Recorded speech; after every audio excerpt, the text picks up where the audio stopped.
Hey everybody, Mitchtram here. Today I'm fishing KastKing's Kestrel Ultimate, which is the latest release in their Kestrel line of reels, and it is their flagship reel for Finesse. And full disclosure, they did send me this reel, but that doesn't mean that I'm just going to say, great things about it. I'm going to tell you exactly what I think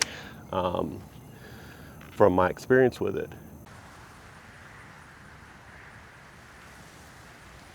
There we go.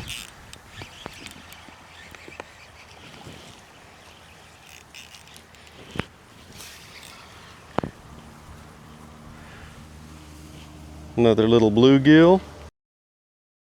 It has a full magnesium body, including the side panels, which makes it super, super light, crazy light. It also has a really, really light spool. It has their latest spool, which they call the Featherlight 3.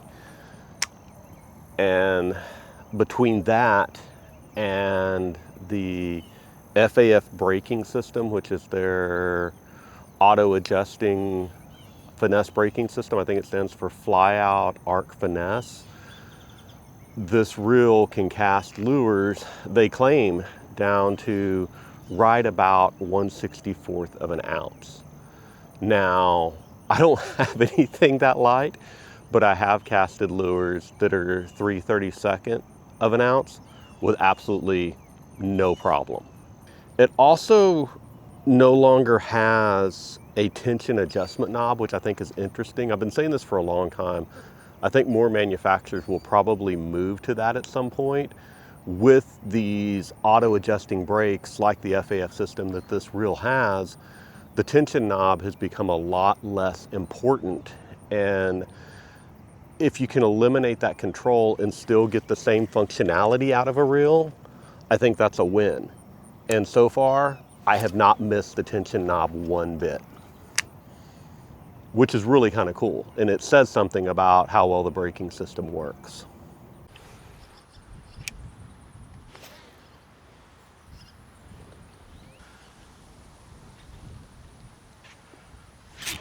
There we go. Got a little fish.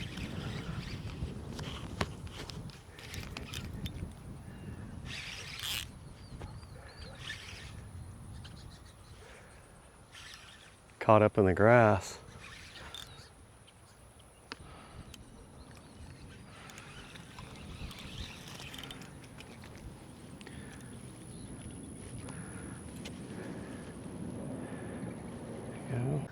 This is the smallest bait I have.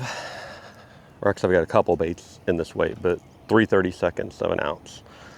Little tiny crankbait.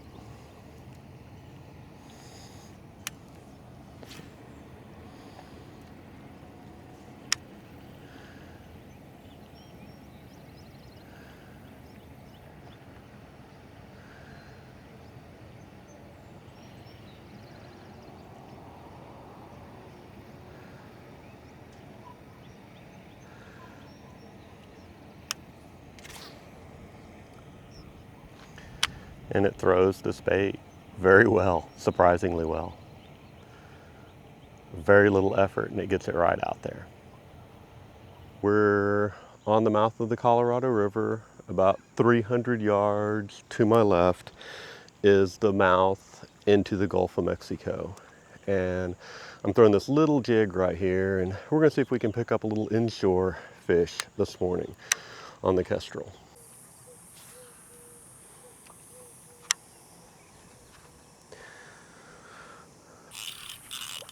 Got one, look at that. Got a little something.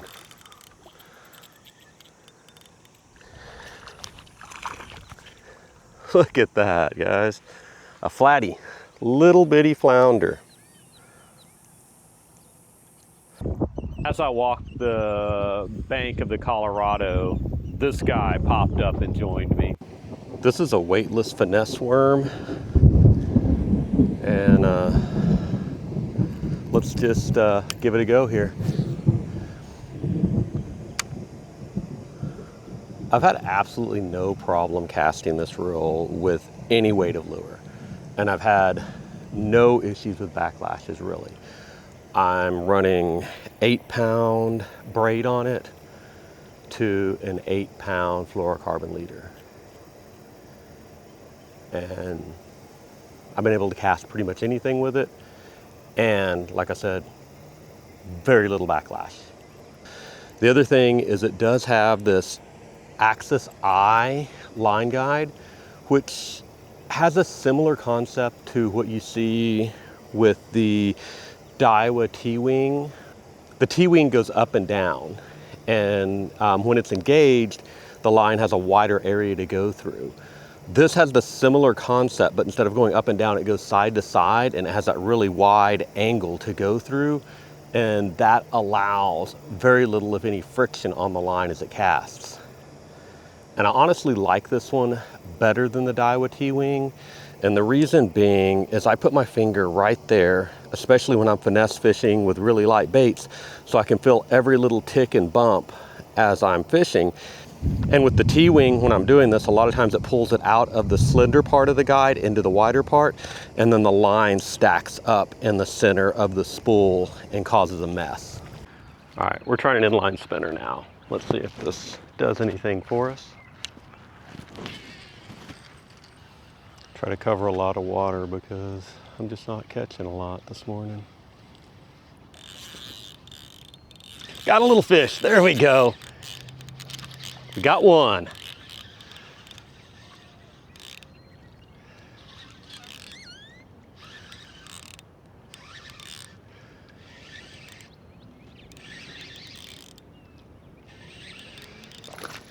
Oh, he spit it. All right, so my final thoughts on the KastKing Kestrel Ultimate. Overall, I can say I'm really impressed with this reel. And honestly, I think KastKing has really stepped it up with some of their higher end reels. I also have the AITI Elite, and I find myself reaching for that reel just as often as I'm reaching for my Shimano's or my Daiwas. And that says a lot. It has a really premium feel. The tolerances on this reel are so tight. Like there is no movement in that handle. It is super tight.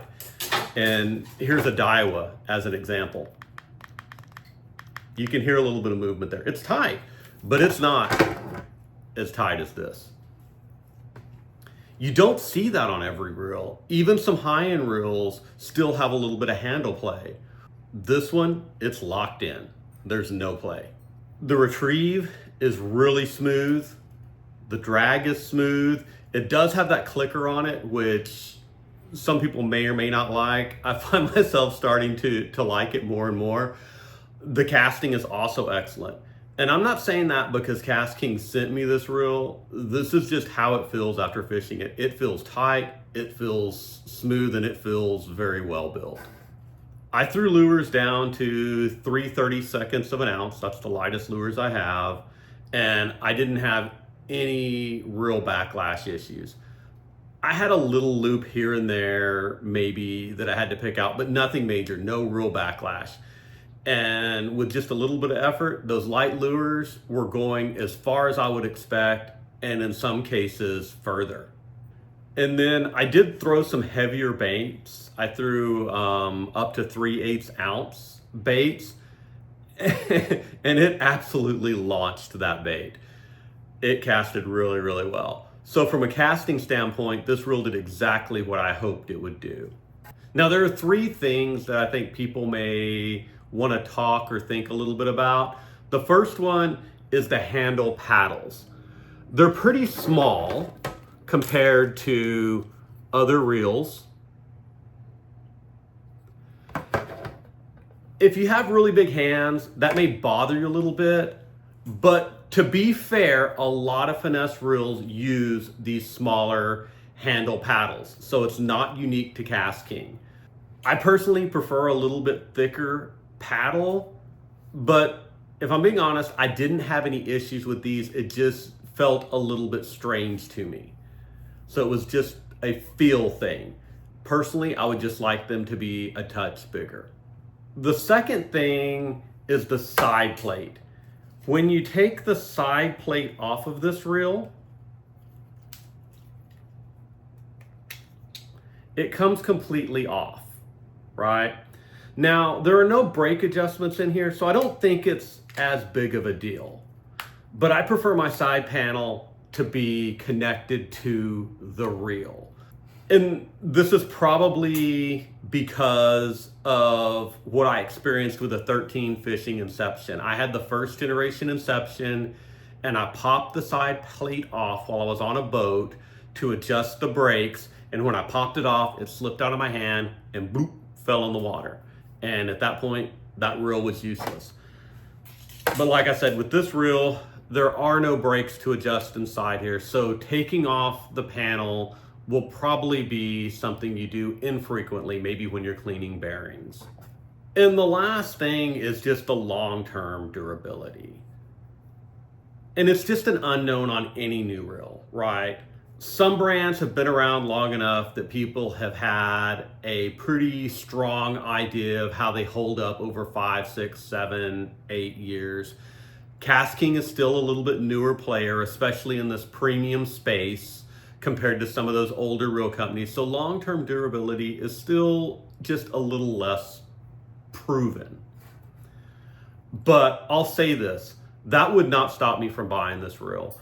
Based on how it feels, how tight the tolerances are, how smooth it is, how well it casts light lures, I really enjoyed fishing with it. I have another Finesse reel from one of the big name manufacturers, and this reel functions, in my opinion, every bit as good as that reel. And honestly, with the lightest lures I was throwing, this one may cast a little bit better. So my verdict overall, I think, is pretty simple. If you're looking for a higher end BFS reel and you're already interested in what KastKing is doing with their premium lineup, this one is definitely worth taking a look at. It's light, it's smooth, it casts small baits extremely well. The braking system was easy to manage, and after I fished it, I can say this is not just a good KastKing reel, this is just a good reel overall. Now, KastKing did send me this reel to test, and I do have a discount code if you decide this reel makes sense for you. You can use it. It's Mitch10. It gets you 10% off this and anything else on KastKing's site. No pressure either way. I just want you to know it's there if it helps. All right, that's it for this one. We'll see you on the next one. And if this kind of content resonates with you, hit subscribe.